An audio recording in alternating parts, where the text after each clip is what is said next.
Here is where to find the legendary bird trio in every Pokemon game.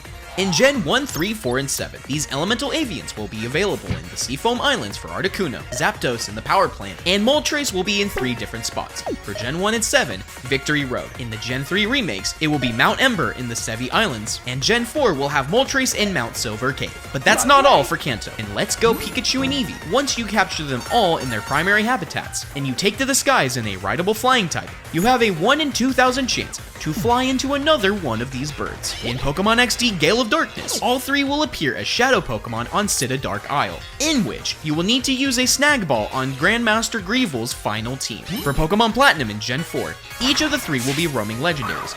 To enable the encounter of the birds, you need to download the Marking Map app onto your Poketech watch, and fly over to Eterna City to talk with Professor Oak. After talking with him, the birds will be available for capture. In Gen 6, they will have the birds locked behind whichever Kalos starter you choose. Articuno will appear in tall grass if you choose Chespin, Zapdos with Fennekin, and Moltres with Froakie. Each time you run into the roaming birds in the wild, you won't be able to capture them, but once you encounter them 10 more times across the region, they will fly to Sea Spirit's Den, which is just north of Azure Bay in northwestern Kalos.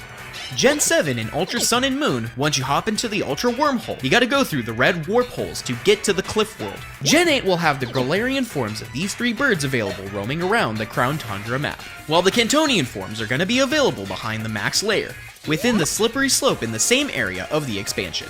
While for BDSP, Romanus Park will carry the birds in the Kanto room, and you will need to get at least 3 different Kanto slates to access the birds in different encounters. And then finally, Gen 9 will have the OG forms only available through the hidden treasures of Area 0. At the Blueberry Academy, you have to talk to Snacksworth, take the Articuno treat to Glacido Mountain, the Zapdos treat to Area 1 of the Southern Province, and finally, the Moltres treat to the Asado Desert. Best of luck on your hunts, and subscribe for more guides on how to find your favorite legendary Pokemon.